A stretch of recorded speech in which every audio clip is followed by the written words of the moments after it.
I do need to unmute. But hello and welcome back to All for Women's Football. This week, last but hopefully not least, it's me in the hosting hot seat. This position seems to be a bad omen for Arsenal fans after recent results, but hopefully that will all be history by the end of the school bell today. Yes, that is right. Today we will be transporting you back to school, but of course, with a women's football twist. Anyway, class is about to start.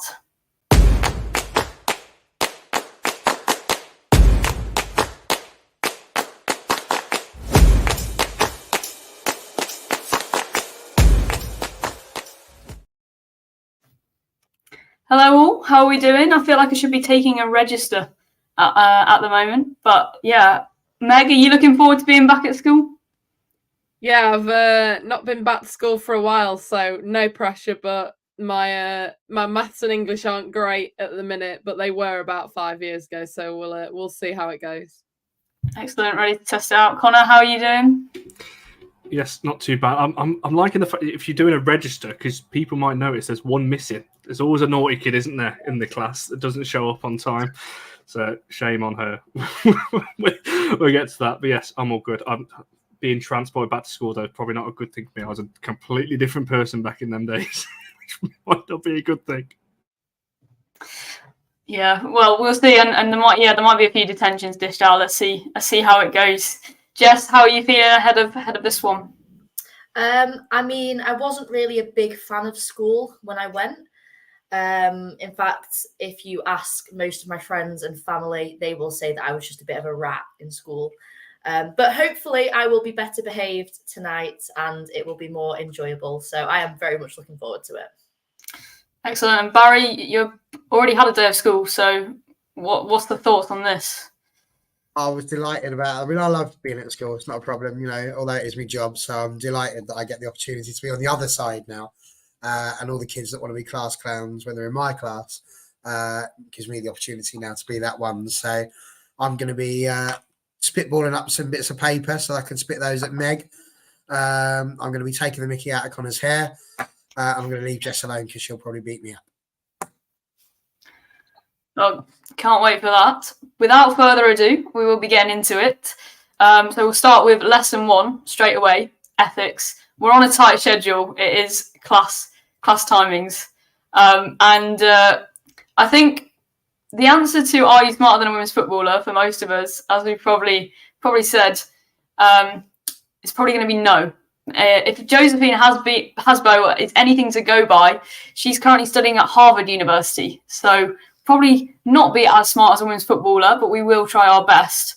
So first of all, our first ethical conundrum for tonight. Should women, straight in at the deep end here, should women receive equal pay with men? So obviously there's lots of different factors to this. Please do start typing away in the chat as well with your input in this. But Meg, kick us off. Just your initial thoughts on this kind of debate. Well, I'm gonna keep it quite short and sweet. If it was me and if I was dreaming, then yes, they should. There's obviously a lot of factors that play into that. If you look at the Equal Pay Act, that pretty much says it all, that women should be paid the same. But football is, it's all about business and it's all about generating money and revenue, etc., etc. And the men's game just does that on such a bigger scale. So no is my answer, but yes, there's more revenue and stuff in the men's game, but a lot of that is down to the visibility of the game, and so there's so much more that can be done for women's football to be shown live on TV, for more people to then watch it, to then invest. So into the future, hopefully that gap will just continue to decrease, sorry. And I do think that there should be like a obviously the wages in the men's game it's ridiculous. It's just going to get bigger and bigger, and I think we should somehow just set like a bar that the men's game cannot go any higher than that, because then that makes it more realistic for the women's game to sort of reach that level in a sense. So that is my in a whole. No, absolutely. Connor, would you agree with Meg there that we're like ideally we would have it, but not quite yet in terms of the realistic sense? Yes, is the short answer. It's got to. It's a real tough one, this, because in terms of what they deserve, 100%. The players deserve it. The people in women's football deserve it, especially as obviously people now, obviously with the ban on women's football that was implemented, obviously during the a few decades back. But the money's got to be there. This money doesn't just randomly appear for players and so on. So it's got to be sustainable in that respect. In my opinion, women's football, the money into women's football should go up, and the money in the men's football should come down, because for me, there's too much money in men's football at the moment. You see the transfer fees and the wages and everything that's spoken about; it's far too high, and it's killing lower league clubs as well. So that should be brought down, and women's football obviously invested in more. It's an investment at the end of the day. It's got to be invested, but I don't want to see what we saw, what we're now seeing in the men's game, where it's just overinflated, and you start getting what we're now seeing in the men's game with all this kind of thing, and it just comes back to money. I don't want women's football to go down that route where it's just all about money, because that's, for me, what makes women's football so special now. But I do agree that it needs to go up, and equal pay, yes, needs to be there over time. I just don't think we're quite there yet with the money that's in the game. But in terms of what they deserve, 100%. Yeah, absolutely. And then I guess it kind of brings us on to a question that I was going to ask a bit later, but I think we've kind of moved on to it now. Jess, with the we're talking about salary caps and redistribution. Do you think that the men's game should be capped a little bit so that we can start pushing that funding into the women's game a bit more, maybe? Yeah, I mean, ignore it. Like, if I just take a second and pretend that women's football doesn't exist, men's football should still be capped. I mean, it's ridiculous. Connor said before, it's affecting the men's game. Lower down in the men's pyramid, there's just not the investment. So, yeah, I mean, the men are earning ridiculous wages. I mean, United's wage structure, for example, for the men is just unbelievable. You've got these lads sitting on the bench for like 300 grand a week. Are you kidding me? And half the time they're bloody useless. Sorry, I could actually slip into a rant quite easily then. But no, moving it back to kind of the context of women's football. Yes, men's football should be capped. So why not take some of that extra money and put it into kind of improving the club as a whole?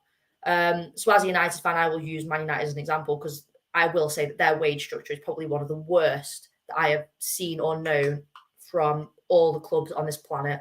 So using them as an example, cap all their salaries, bin anyone off who doesn't want to take a pay cut. See you later. You're all pretty crap anyway. And yeah, use that money, put it into the women's team, put it into the academy teams, put it into like scouting. There's so much you can do. There's so much extra money just being wasted. I'm going to say wasted. So yeah, absolutely. As you can tell, I think there should be a cap on men's football, 100%. And yeah, why not use that to help improve the women's game? Because it's just going to improve football as a whole, which if you love the game of football, that is what you want to see, whether it be men, whether it be women. You just want to see growth of the game from lower levels, from lower leagues, from academy level, all the way up to kind of first team for both men and women. I would like to see a little bit more of a balance. Yeah, absolutely. I think we're all fairly in agreement. I just wanted to bring up this comment, and maybe Barry, you can comment on this. NT said, personally, I'd like to see the men get paid less and the women more. Money is solely already the game, which I think is what we're all kind of hinting at here. But then has added that, but I agree with it being a business and teams paying according to what their staff generate, which I think is quite an interesting point. Do you agree that maybe women's football needs to grow organically as its own self-sustaining business? You think there's a weight to that argument? I mean, yes, is the short answer. I get the feeling I'm going to be the unpopular kid at school at this moment in time. Because whilst I do agree, at any point in time, the women's game has to be sustainable by itself. The reason why I say that is because we already know, just through looking at the women's game as it is, that there are lots of men's teams out there that don't support their women. They just don't. The fact that London City Lionesses are called London City Lionesses and not the team they're affiliated to, for example, or should be affiliated to. The fact that Newcastle weren't initially until they finally took them under their wing. There's still a lot more that needs to be done about women's football before we even start to get to the money that some of these top ladies are being paid. I think that's your first issue, is that we need to be one club all across the country. It's mad that there's so much division just amongst that. That'd be your first thing. The second thing comes in within the FA Cup. I look at the money that gets paid into the men's FA Cup and I just think it's pointless. You look at the amount of money they get for winning the FA Cup, it's something like £5 million.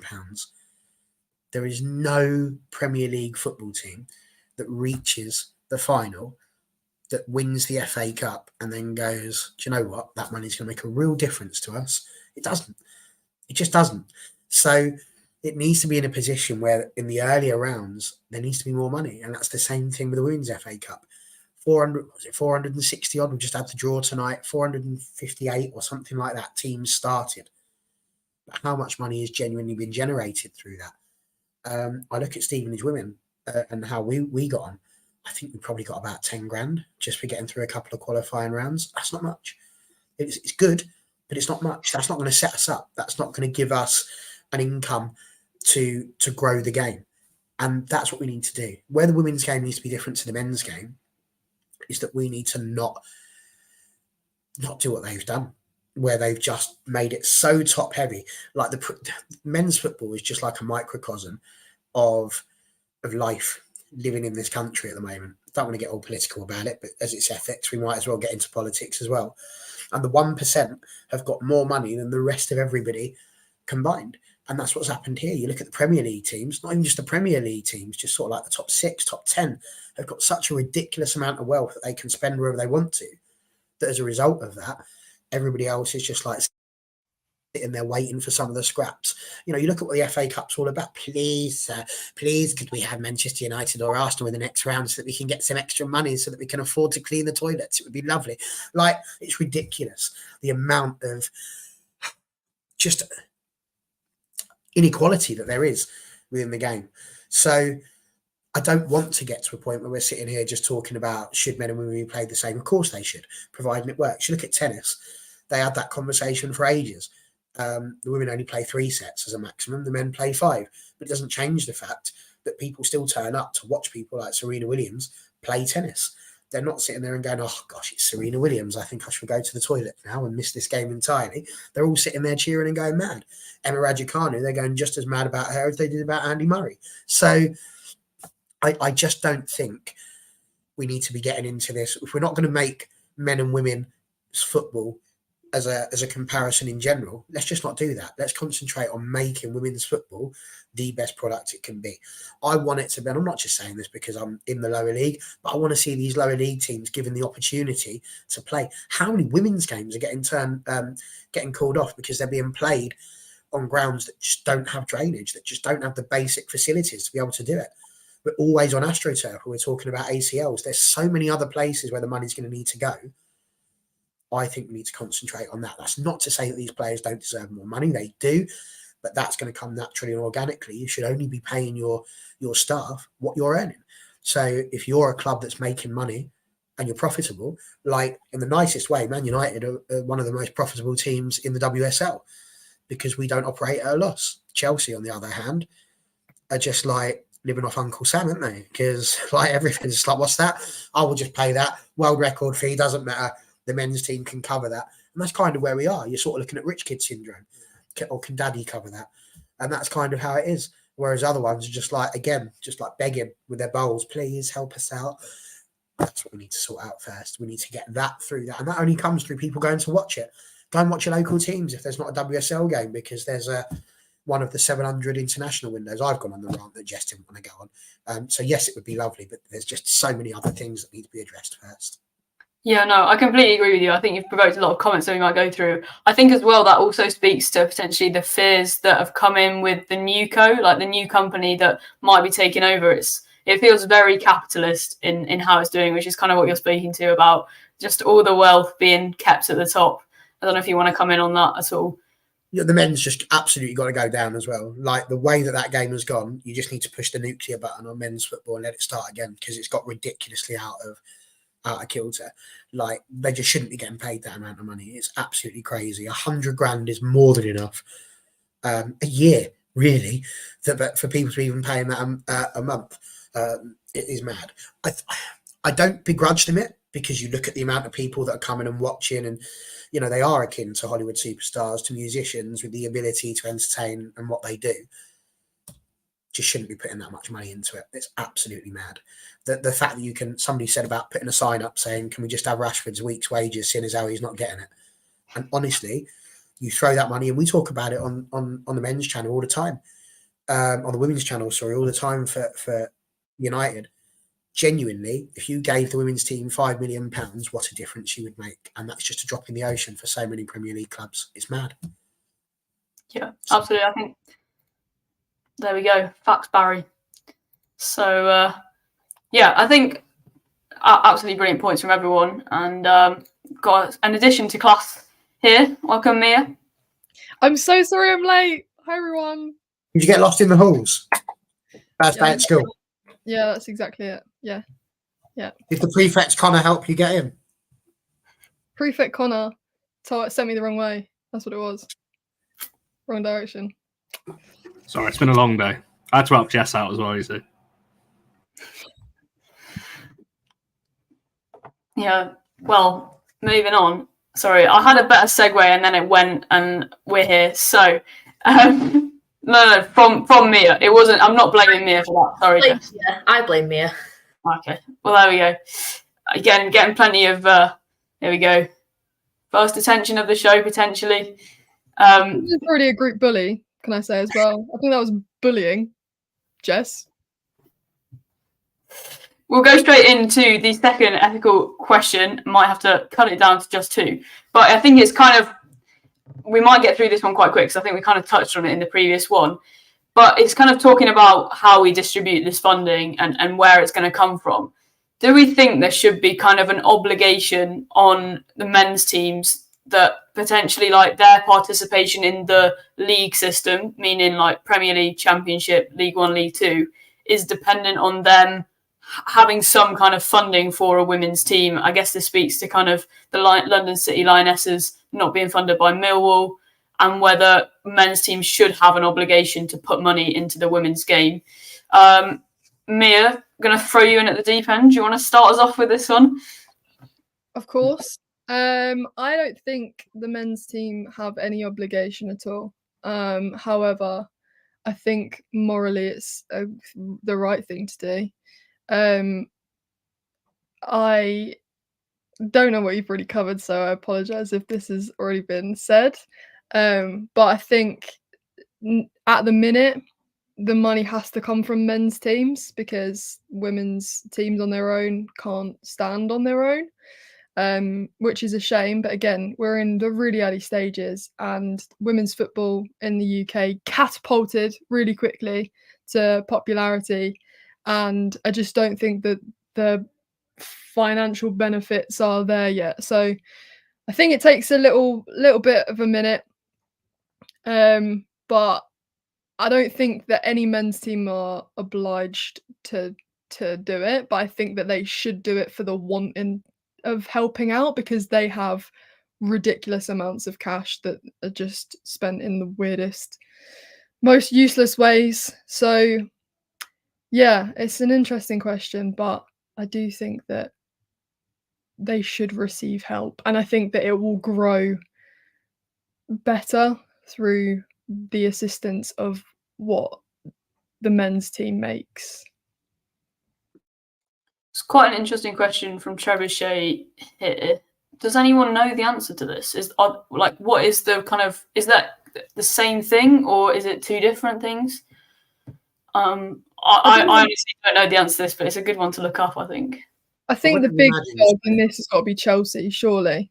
Like if we're looking into financial fair play, you've got to look into Chelsea, how they can just lose Sam Kerr and then bring in Ramirez straight off the bat. Like they've got a lot of high quality players in terms of the women's game. I don't know if that's. I don't know. Yeah, it seems like. Sorry. I would imagine they're their own thing for it because there's no obligation on the men's team to put money into the women's team. So therefore, it would be a budgeted choice, wouldn't it? I think it should be a bit like they should pay a percentage. They put money towards community things and things like that. For me, that'd be such an easy way to do it. Just say 1% of your earnings needs to go into women's football. I mean, imagine that. Like I said, Man United, what are we? Something like $1 billion company. Imagine that if all of a sudden you got 100 million going into your, it's not rocket science. So I think that's where it needs to be. But no, I don't think it would be in there. I think they have their own financial fair play, which, like Mia says, does make you wonder quite how Chelsea still exist. Well, we're all calling for that points deduction ASAP, please.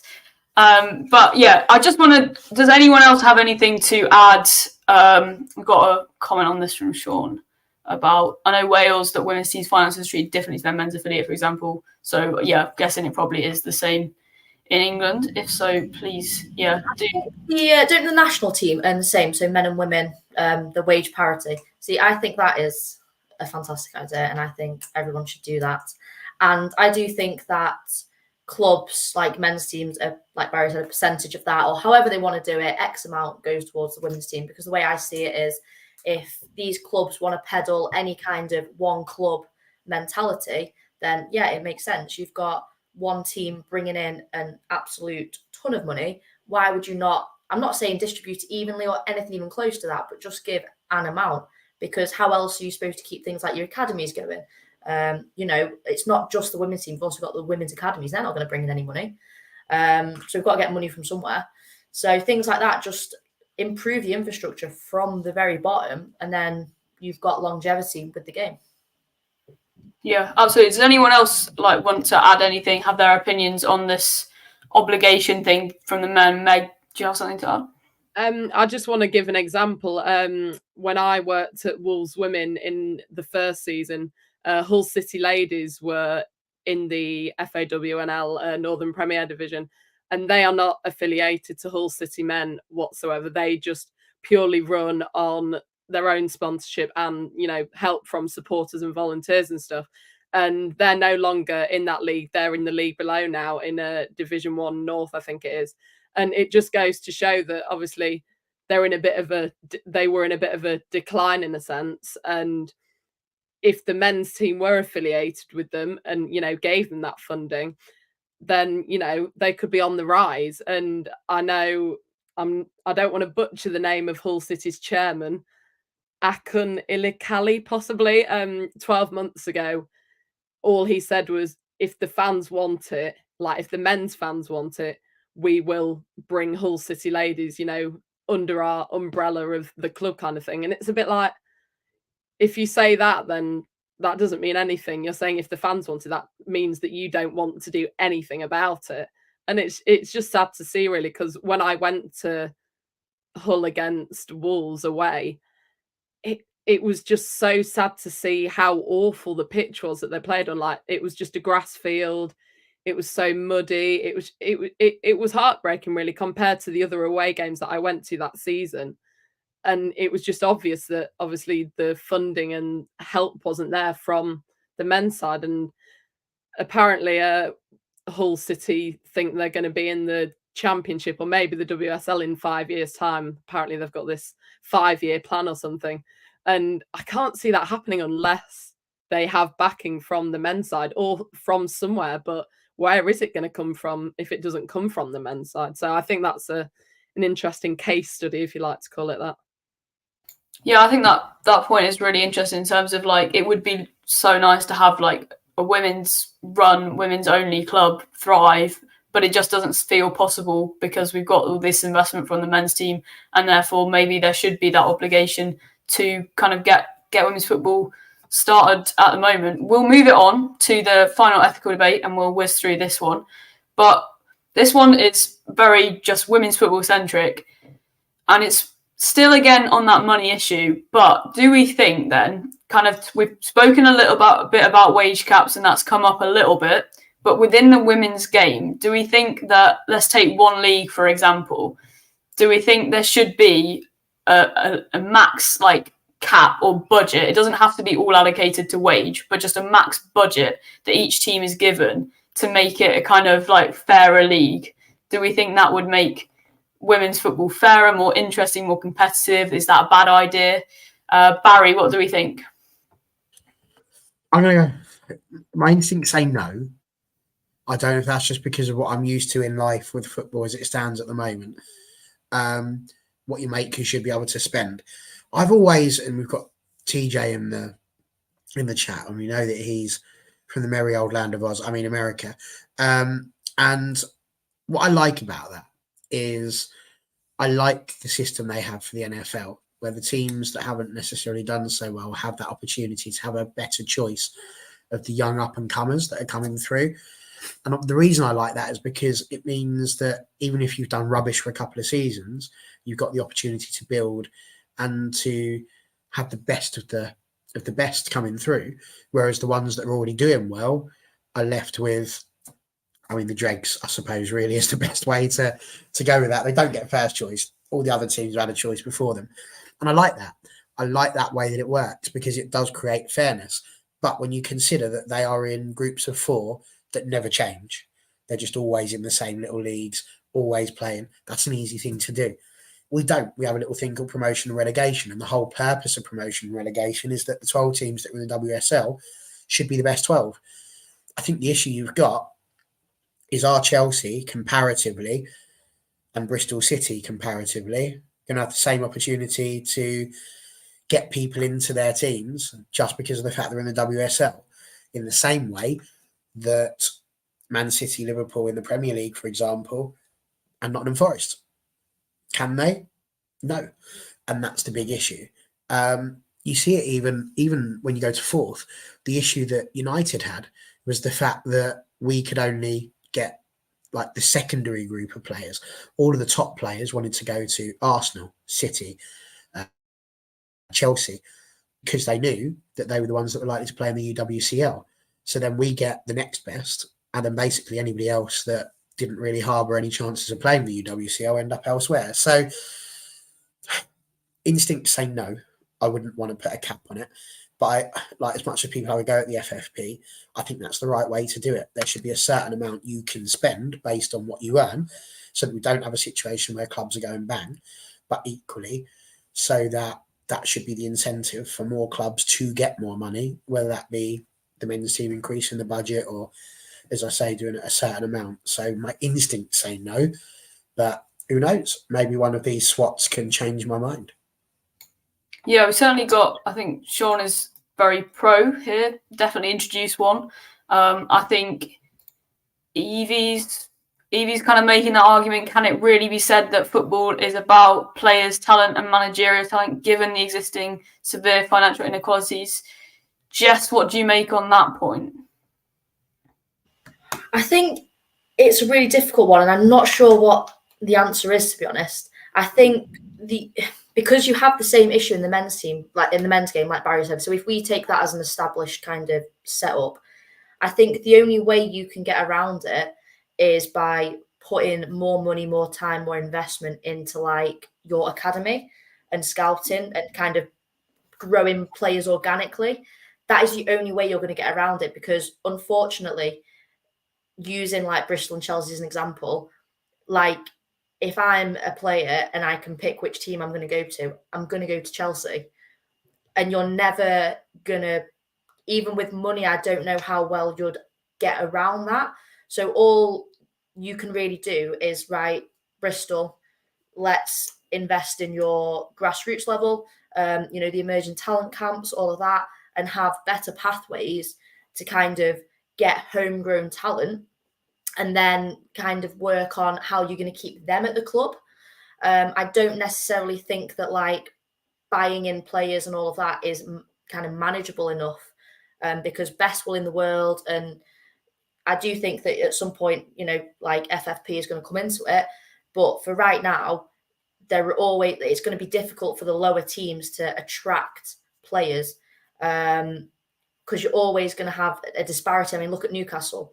they're all full time, but it's all because of money and investment, basically. So they are just flying through the leagues, and they will continue to do so. That's not really fair on all the other teams, but if you're Newcastle, you're not going to say no to that. And if your players in that area, you're going to see the investment and everything that Newcastle have got, and you're going to think, oh, well, I'm going to go play for them. Like, they're on the rise. I can be part of this. Because that's the other thing. Like, you've got to be, the journey's got to look appealing almost. So I'm not sure if I've actually given you any answer there, but that is just some sort of stream of consciousness about my thoughts for the situation. I really liked what Jess just said there. And I'm wondering if a good idea might be, if you're going to do that with the academy, I think the big problem you've got is the distance between being able to play for your academy at women's football and play for your first team. Just to throw in as an idea, as an extension to this, would it be an idea if, say, the Arsenal under-18s, the Man United under-18s, all of these sort of ones, they go into the Championship and extend that league so that it's getting a bit bigger? You know that they're not necessarily going to go bust, but then that gives them the opportunity to be playing at that level. I don't know what would happen if they won the league, whether they get promoted, but they need to be playing regularly at that level. That does happen further down the pyramid anyway. That's what I mean, further down, but not the top. In like the men's game, because I'm sure like teams like Dortmund, B team, and all of that, they play in a couple of leagues below like the Bundesliga. So yeah, I mean that would be a good shout, and that's going to help bring income in as well.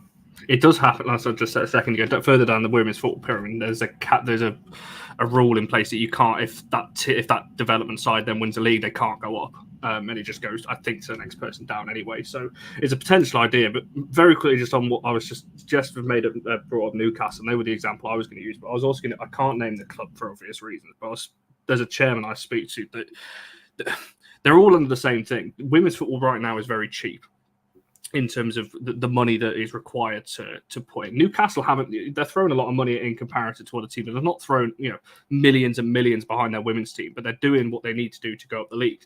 I don't think that should be capped, because it's just the way of the world. You need money in order to invest in these things. And if more teams are getting invested, I don't see that as a bad thing.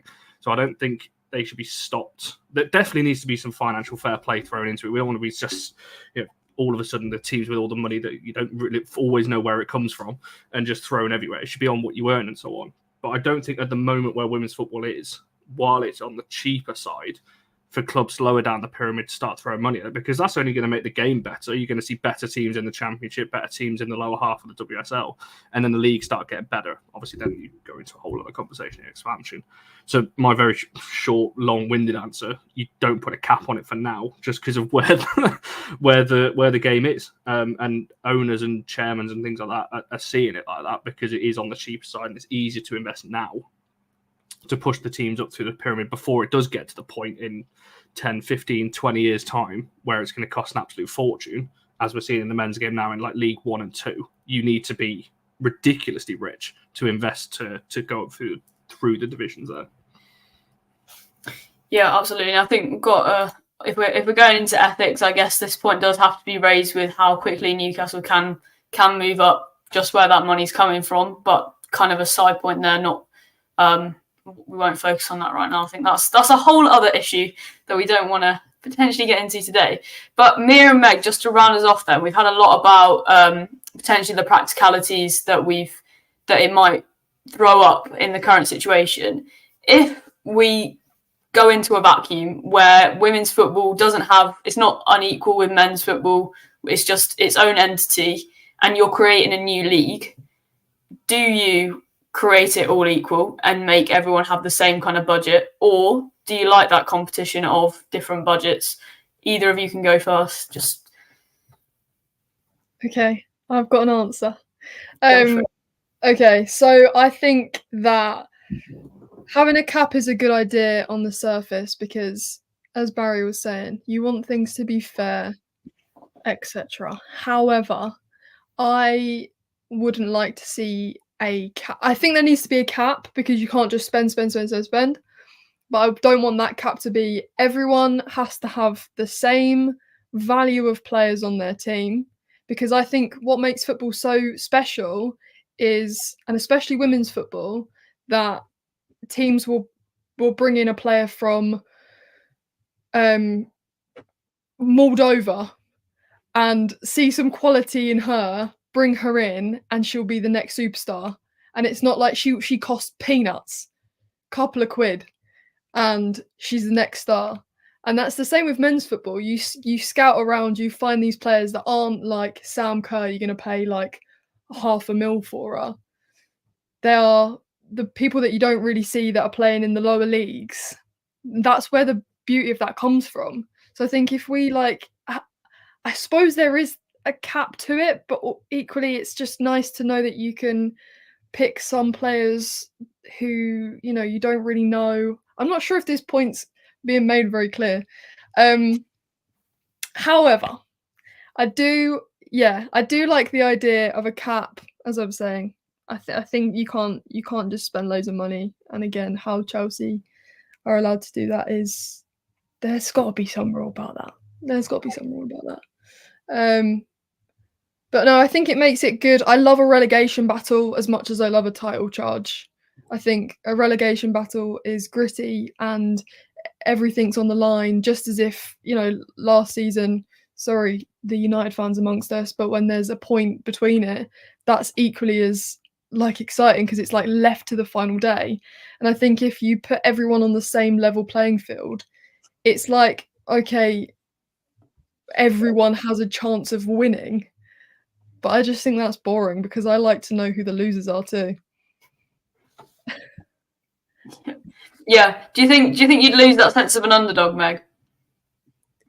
Yeah, I feel your hypothetical question was if we, you know, completely formed a new league, then probably, yeah, throw some sort of cap on it because then you have no idea who is going to win the league, who's going to come top 4, who's going to become, you know, relegation sides.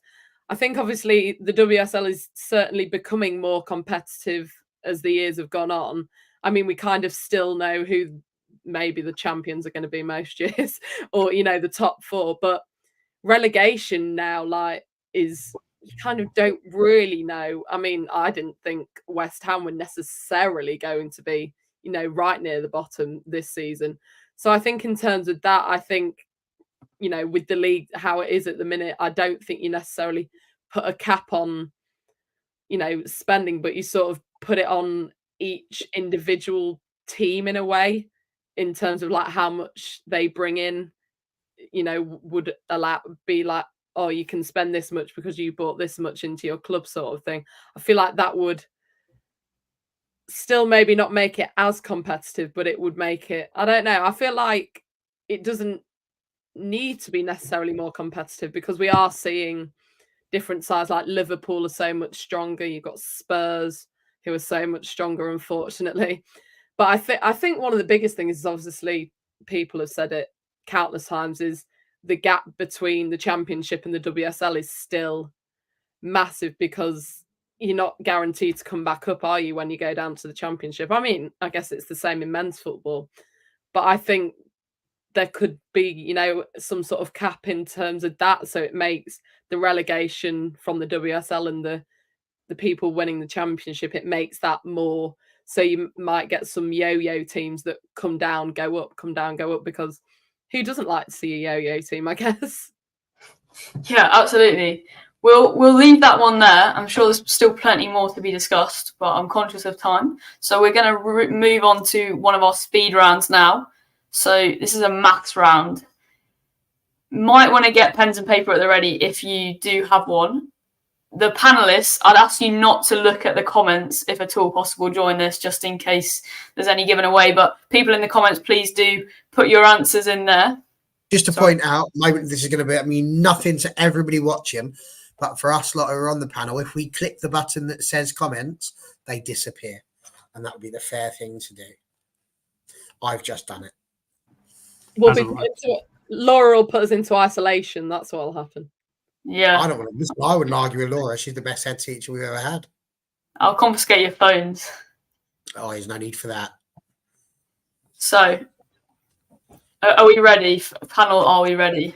So we've got 3 kind of key questions, and then the last one's a bit of a bonus one. So yeah, don't cheat. Thanks for that, NT. No cheating. No looking this up on Google. So I didn't even see NT write that. There you go. Thank you. That is honesty. So, what do you get if you add Leah Williamson's number from the 2022 Euros to the number of trophies won by Manchester United since 2018? And then that's in like brackets if you're writing this out as a sum, but just do that sum on its own to start off with. Multiplied by the number of WSLs Emma Hayes has won. This is tough. I'm just hoping you get like maybe one of these. We'll go through the individual components as well. I assume you're saying Emma Hayes has won because she's not only won them at Chelsea. I assume that's why you're... No, Yeah. sorry. As a manager. Oh, as a manager, right. Yeah, as a manager, sorry. I should add that. I have an answer, but this is definitely wrong. Okay, we'll I've go guessed back at least quickly for I've the definitely first invented quick something. fire answers. Meg, go first. Is this for just the first bit? This is the first one. 8. We'll go quickly just so people remember. Got an 8 there, Connor. 7. Mia. Sorry, what? Yeah. I'm a bit confused too, but I'm just going along with it. I've got 45. I've got 50. Okay, I've got 24. these two are closer. Are you on about the full sum or just that first bit? Yeah, everything. Oh, Not just the the whole first bit. Oh, the whole thing, 21. Okay, I've gone 40 for the whole sum. And I said 24. 24. Right. I'm going to go to the chat here. So we have got a couple of correct answers. Well done to... it's not showing now. There we go. It's jumped a little bit. I'm intrigued to see what these comments say. There we go. 54 is correct. How? So Do we I- had... Being closer, I said 50. Yeah, Jess can have the mark for that. We'll give it there. We got 8 for the first one. Oh, well, I got that wrong. Manchester United. Got to have some correct answers for that on there.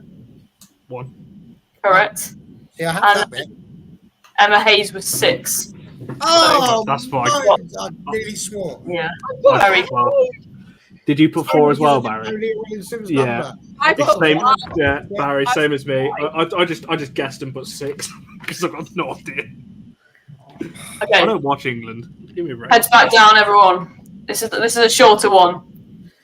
If you divide the record WSL attendance by 1,000, will you be left with a prime number?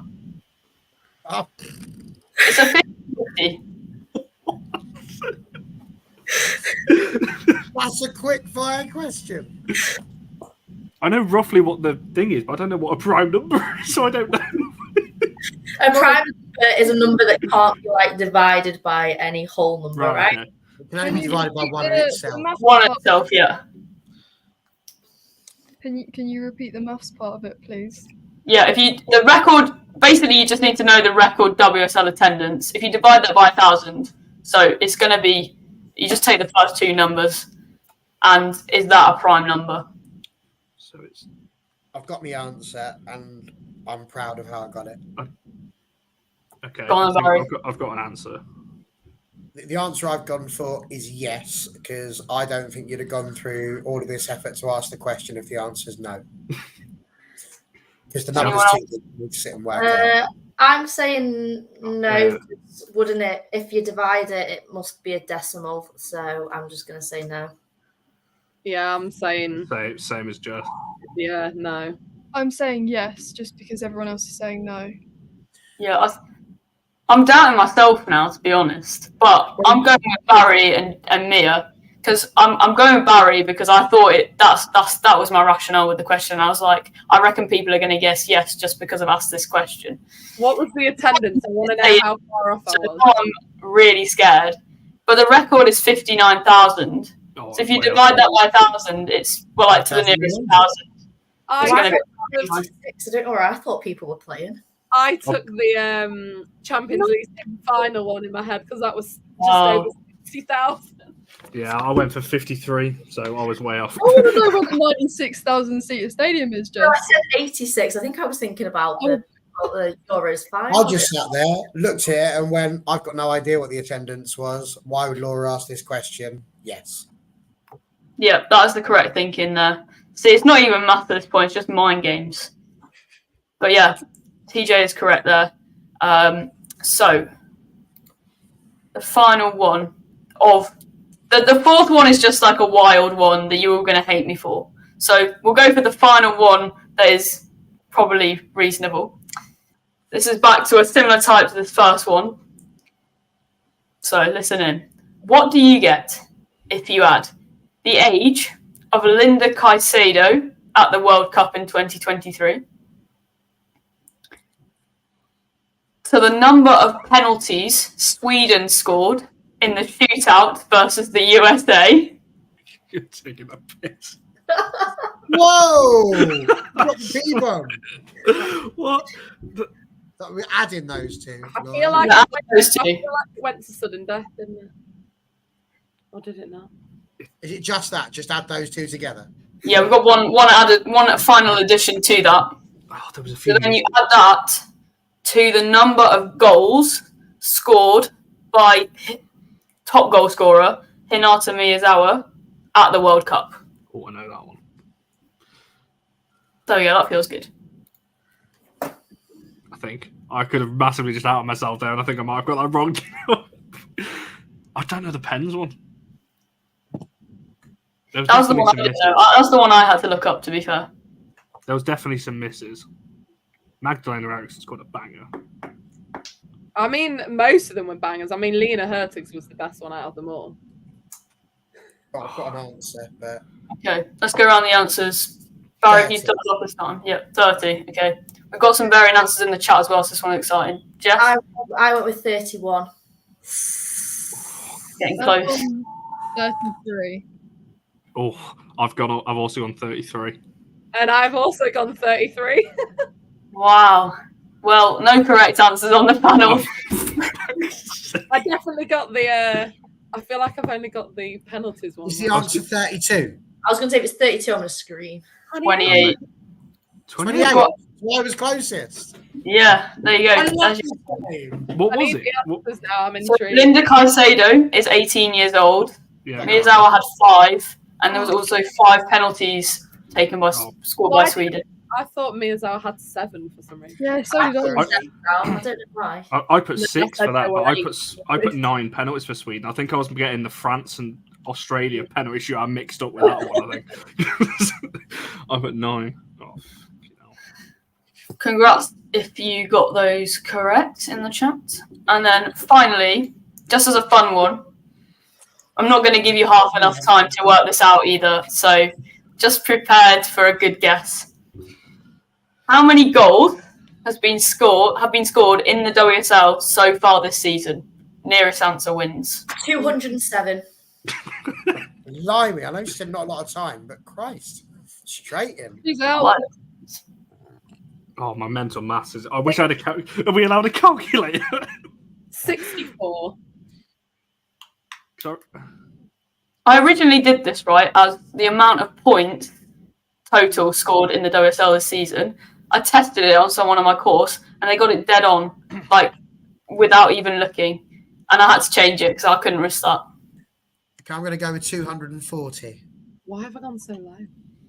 I was going to say that. It's a lot more than that. My maths is not math in here. Come on, hurry up. I'm 468. I'm gonna say 396. Wow. 257 is the correct answer. We had a few lower ones in the chat. But yeah, it's currently 257. So I think Barry is another point there.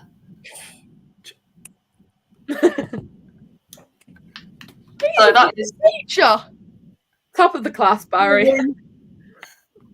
although not incorrect there from Paul. Oh, that's outrageous. We will swiftly move on from the maths Please do. on to the history class up next. So for this one, we did, of course, use the traditional "to how far do you agree?" style question. And our statement reads: the Women's European Championship 2022 is the most significant turning point in women's football history. How far do you agree? 20 marks.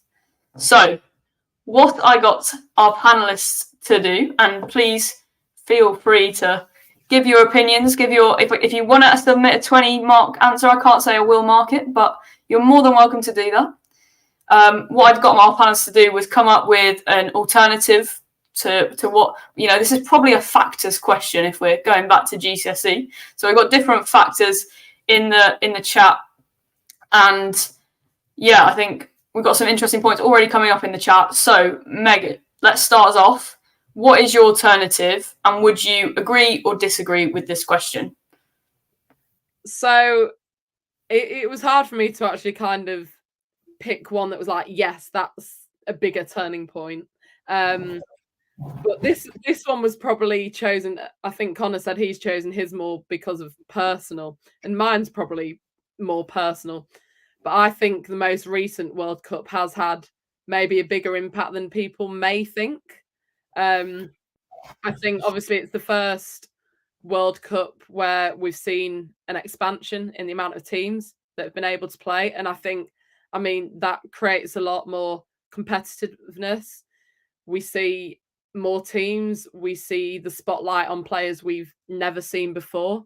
We saw a lot more upsets than I think we probably would have seen if it was just the 24 teams. And it also brought to light kind of issues that certain nations are facing that we might not have known, sort of thing, like political issues or money issues, which I know I certainly didn't know before the World Cup, and they sort of got brought to light during the World Cup. So I thought that was interesting. I'm just looking at my notes here. It was the first sort of, well, it was obviously the first World Cup held in Australia, and it was the first one held in that kind of time zone, I guess. So people were obviously, I know, I remember speaking to Farrah Williams, I know that's so random, when I went to an event, and she was the only one that said she doesn't think that the Women's World Cup in Australia would have a big impact purely because of the timings. She didn't think people would be not that bothered about watching it, but she didn't think people would get up and watch games at breakfast or in the middle of the day. She just didn't think that the pull would be there. And I think the Women's World Cup in Australia has completely proved her wrong.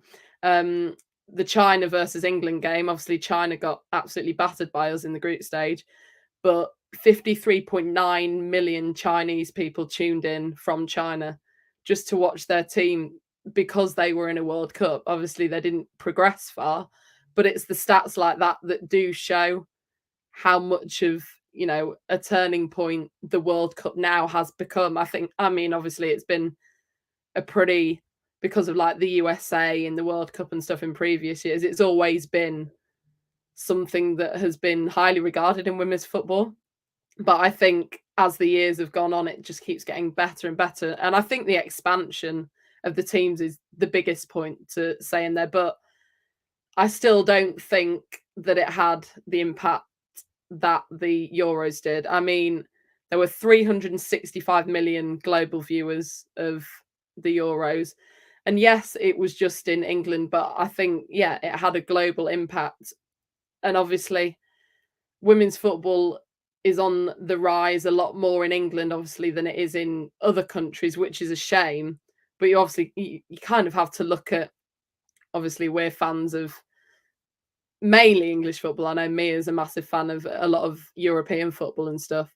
But the amount of grassroots teams that were formed and registered, I think it's like 1,500 after the Euros. And that's just, obviously we talk about, Karen Carney mentioned in the thing that she's been doing, that grassroots needs to be the pathway to, for example, the Lionesses needs to be so much clearer. And I think that was really highlighted in the Euros. Obviously, so many people did say, I don't see myself in that Lionesses squad because it was mainly white players. And I think for that reason, it was a massive turning point, and you know, sort of an issue that was brought up that, right, yeah, we need to do something about this.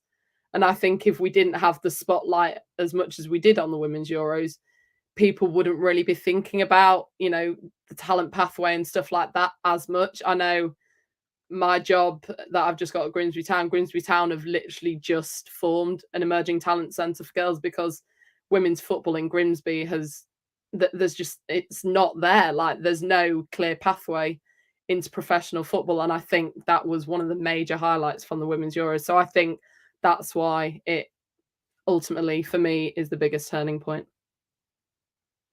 Yeah, no, it's really interesting. I think some of the points you made up are kind of being made in the chat, and was potentially kind of why this question I thought was quite interesting, because I think we've got a few that's like so country dependent, and Sean kind of saying, yeah, in the UK, but there's potentially like other European countries that might have a different view on this. Connor, if you want to give your kind of factor, and then also maybe answer that question of, do you think this is quite an English UK centric view to like England winning the Euros as it being the biggest turning point? Oh, and your last point, 100% is, I think you can go off any sport, you know, if that nation wins that particular sport or gets far in that particular sport when they weren't necessarily fully expected to. The funding in that, you know, I'll just use cycling as an example over here. When we had the Olympics in 2012, indoor cycling was massive. GB won so many, obviously, medals in that. And then there was a massive boom of cycling shortly after that. And so much money went into that. And obviously into growing that sport. Look at curling in the Winter Olympics. You know, GB, Scotland, whatever, did very well in that sport. And then all of a sudden there's been a massive boom of curling, especially in Scotland. So much money pushed into that. So it is very country dependent on how you do it in tournaments. So the Euro, and I know from a Germany point of view, not a lot changed in Germany. You know, they got to the final and it was pretty much the same. It's actually got worse. Their attendances have gone down in Germany. It's not as big as it was. And you're talking about a team that got to the final. Now, I know obviously last year at the World Cup it wasn't as good for them, but you know, it's not all. I'm kind of contradicting myself on what I just said, but it is very country dependent. In terms of an alternative one, if you want an alternative one, the World Cup in 2015, I think was a big one, because for me that was the first time really seeing it over here on TV a lot. Now, obviously, this was different because of early hours of the morning, with it being on the across the ocean over there. But it was the first time over in England for me personally seeing it broadcast a lot more. Obviously, for England, didn't end too well with a late own goal in the semi-finals. Mark Skinner's now partner, Laura Bassett, on the end of that one. For me, the 2015 World Cup, I feel like it kind of put that for me was kind of where women's football was finally starting to get a load of more eyes on it. I remember speaking to someone I used to work with, who now is in she used to play in the WSL at the time. Speaking to her, that was back when the WSL was WSL 1 and 2, and the money with half the teams weren't even professional back then. And you know, this is just a decade ago. It's not exactly like a long time ago. So I think that World Cup did a lot for just football around, not just in England. Obviously, I'm based in North England, because obviously that's where I am. But speaking to other people that I know in other countries, in Sweden and Germany, Spain, whatever, it did have an impact there as well. And this is a tournament that's on the other side of the world, you know, in terms of time zones. You know, these were early hours of the morning kickoffs for us. So, yeah, that's my alternative one. But I definitely think it's fair. You could probably say the Women's Euros, but I think that's probably because we're all in England. It felt probably bigger here because of England obviously going on and winning it. And the whole nation felt very, I guess, captured by that. But yeah, you could look at other big tournaments. I said the 2015 one for me was definitely worth a mention. Yeah, it's quite interesting that you take like a more, I guess, personal view on it as well for what potentially like changed it from your perspective. And I think that kind of comes back to what we define as turning points, which I think is quite interesting to Mia's, because Mia's kind of taken a different, not necessarily like playing football, but things around women's football. So Mia, do you want to explain like why you thought that was a good alternative? Yeah, so I just want to say first and foremost that, true to the form of when I was taking exams in school, I didn't read the question properly.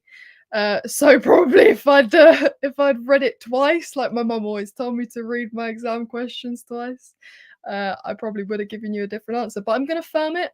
I'm going to talk my way through it. So my alternative, and I must say firstly that the Euros for English football, and I'm going to put a caveat in there as well, because I know Connor's just said that generally throughout the panel it's been said that not many countries around that reap the benefits, but I disagree slightly. I'll get into that in a minute. My alternative point is that when Alex Scott became a pundit is when women's football changed slightly, because she was a superb football player, but unless she was involved in women's football, you wouldn't know who she is. The fact that she became a pundit and got to the top of pretty much every job that she got, BBC, she became the front runner for all of those things. I think she did Strictly as well at one point. She put women's football on the map. It's like this Alex Scott, who knows what she's talking about, who played football, who played for Arsenal, who played for England, is now on BBC One, the One show, Strictly. She's doing Football Focus now. She's done so much. She was at the World Cup in France in 2019. And that was when I was interested in football, but it was really early stages for me. And I knew who she was, and we got a picture, and it was all, and that for me is something poignant in my brain, because I think I recognize her and she made me want to watch football. And I think when we're talking about women's football and we say a lot of stuff like to see is to be, and all of that stuff, even though she wasn't playing football, she is Alex Scott, the footballer, the Lioness, the Arsenal player. So I think for me, what she's done outside of football, past her career, take away all the stuff that she's done on the pitch, all the trophies she's won, no one really knows about that, because there was only the select amount of people that watched her win those. What she's doing outside, her being friends with Leah Williamson and Jill Scott and all of that, and bringing them into the conversation, into general media and TV, it's just huge. You get to recognize these names and faces and what she does, and that to me I think has been invaluable for women's football. Is it as impressive as the Euros win? No, that's she didn't get 80,000 people in Wembley, but I do think that she's been huge and hugely underrated in the push for the acceptance as well of women's football, because she's taken some criticism, like hit after hit. If you think of the first female football pundit, straight away there's probably a couple you could think of, but for me it's Alex Scott, and then you think of Karen Carney and Farrah Williams. But Alex Scott is consistently that person who does, like, I think she did the Europa League draw for the men's last season or something like that, and it's just like people know her as someone who knows their stuff, who's a likable pundit, and who just happened to play women's football. So yeah, I think I managed to talk myself out of that one. Blagging again for 20 marks. That was absolutely excellent. I enjoyed the change of scope of the question. But yeah, so I think as well, you kind of raised a point at the start that JJ is speaking to here. In Europe, like we kind of spoke about how maybe the Euro success was just confined to just England, and then actually JJ saying maybe that this was actually laid the groundwork for the Australian World Cup, which obviously Meg spoke about. Jess, do you think there is that element of showing it can be done in one tournament? And obviously we've got to remember that the women's AFCON was also breaking records at the same time as the women's Euros. So those two tournaments kind of showing that they can break records, that can be done. Do you think that does kind of create that trigger point for increased success in future for different tournaments that are potentially wider than that? Yeah, absolutely. I think at the end of the day, us as 6 British people are only really going to be able to talk from a British point of view. We are never going to be able to talk about what was a turning point in Australia or America, because America, for example, their turning point would probably been about 30 years ago. You know, the stuff that we're excited about kind of now, they've been doing it forever. But I think one of the other great things about the tournament here and how it's helped in a sort of global reach is it's got more people involved in the game here, more people are interested in the game, which means that more people are also hearing about the issues other countries have. So, for example, you know, there's all the stuff with the Spanish national team, the Canadian team have had issues, the reggae girls, you know, all of these things would have just been, you know, women's football was barely even mentioned. You know, the Lionesses were barely mentioned, let alone someone else, you know, another country on the other side of Europe or the other side of the world. That would have never even got a mention. But now I think it's just, even if it is just for us Brits, it's just about raising that kind of awareness of what larger issues are still at play within the game.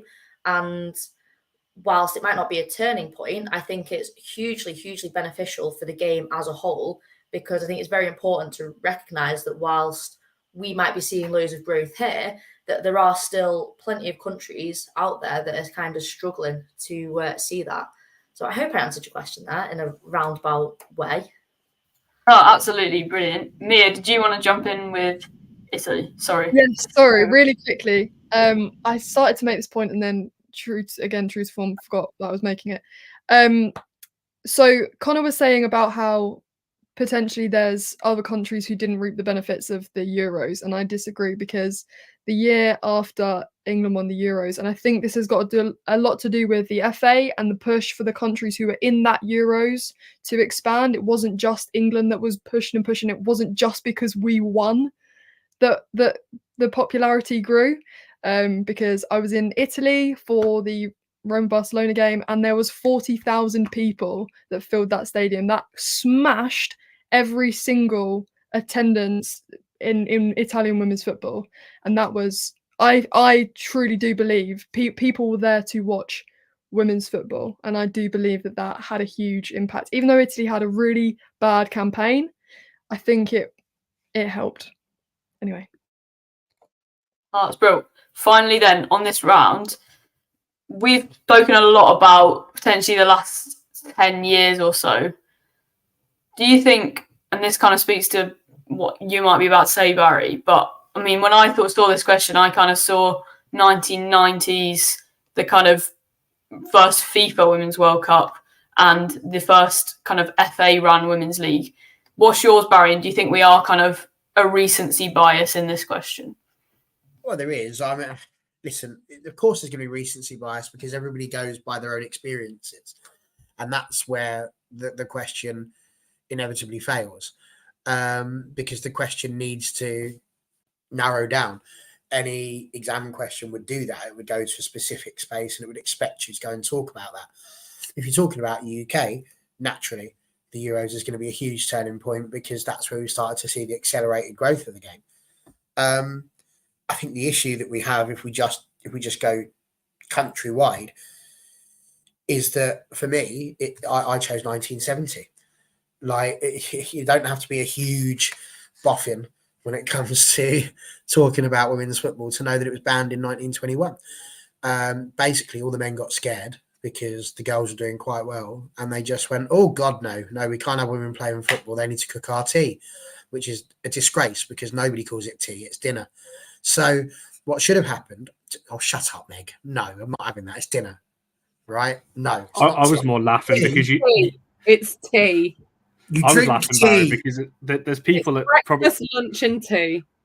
There's potentially people out there, Barry, who don't like you. That's just going to clip just that and take it completely out of context. Well, just don't clip just that bit then. But anyway, the point is that people were thinking that that's what the women should have been doing. They couldn't be doing it. And they actually put that it's like a stain almost. It's like it's unacceptable that women should be able to do it. It's egregious.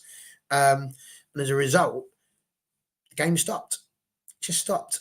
And that they were able to play on parks and to be able to do all those sorts of things for 50 years. And, you know, they gave it a good go. I think they did one little cup in 1922 before realising it was going to be really hard to do that. And it took them 50 years until we got to 1970.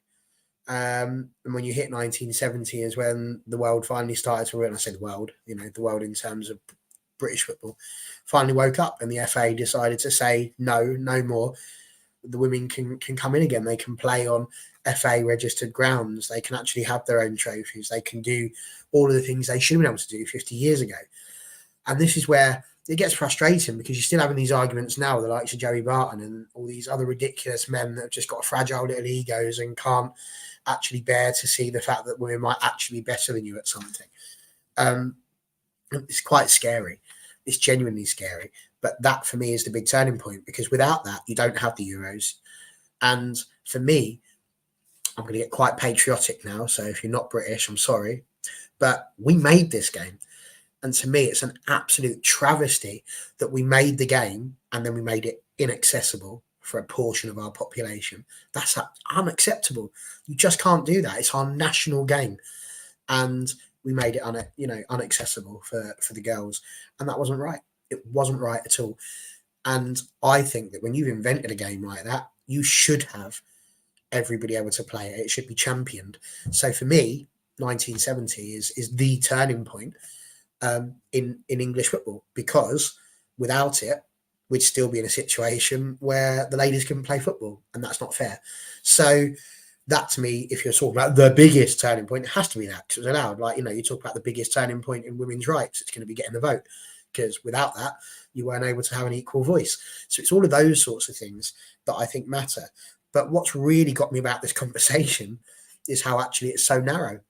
We're just sitting here going, it's Britain, it's England, which is what half the world hates us for, because we just sit there and go, England, England, Britain, Britain.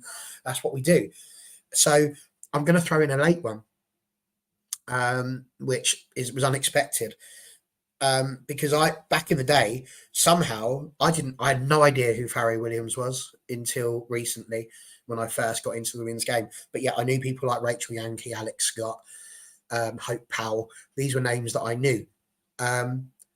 I'm going to throw out that actually, for me, the turning point in women's football could actually be the World Cup final and that absolute disgrace that happened with Jenny Hermoso. Because I think that now, on a national basis, on national newspapers and everywhere, we're starting to see the fact that actually men can't just use that for their own gratification, and that women's football deserves to be given the platform that it should be given and to be treated as a proper sporting occasion and not as a chance for some bloke to try and cop a feel. So for me, that could actually end up being the biggest turning point in women's football, because it will finally start to be realised that it's just a brilliant sporting occasion. Yeah, I can't dispute that, and I think we'll close that round on that point, because I don't think that can be topped, and I think you've gained a fan at least. So there we go. Yeah, we've got one final round now. It is a quick fire round. Don't worry, you'll be able to leave. This is not a detention. We'll do 5 quick fire questions. We'll do all the answers at the end. So get your pens at the ready, comment section hidden, and yeah, get ready to type in the chat your answers. This is geography class right now, and this will end the day. This should be actually more reasonable than the maths, I think. But I did geography A level, but here we go. This is a question like, we got to add the distances from one country to another, or have we got to try and draw the flags of 2 countries put together? Well, I did enjoy a bit of GeoGuessr in lockdown, so I might have you just in a random football stadium. But here we go. So, question 1. We're starting easier. In what country would you find SK Brann playing their home matches? Oh, I should know this. I've narrowed it down to 3. Right. You say country or city? Sorry. Country. These are all country. Don't worry. We're not going that specific. I don't think I could do that. Okay, I could on that one. I was quite proud of myself that I needed to sound they players are. No bonus points. Yeah, if you want a bonus point, feel free to put it down, but I probably won't give it anyway. Question 2. In what country would you find the Mamelodi Sundowns playing their home matches? The who? The Macaroni Sundowns? It's Mamelodi. I think it's pronounced Mamelodi. In which country? Yeah.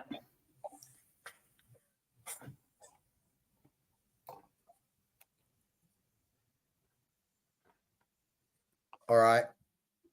We've got some good answers in the chat so far, but do not look. No, we're up to 10 and I can't see them. We're good. Number 3. In what country would you find Medic Conan playing their home matches?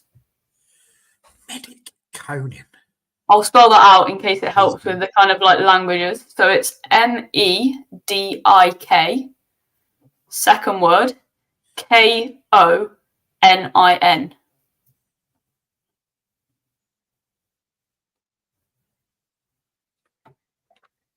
Feel like I should be doing a countdown just for the pressure. But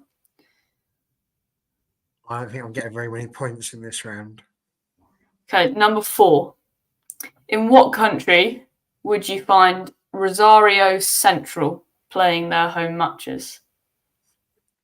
Go on, get a spelling, girl. Rosario, and then Central is just Central. As it would be in English. Funnily enough, I feel more confident about 4 than I do about 1. If I don't get this one, I'm going to be fuming because I've got a lot of confidence in that. I think it's guessable. And finally, question 5. In what country would you find Urawa Red Diamonds playing their home matches? I know this one. Say that again. Urawa Red Diamonds. Don't spell it. That's spelled Urawa. I did look up the pronunciation of these on Google Translate, right? But I don't think I can nail the accent, so it's probably still a bit dodgy.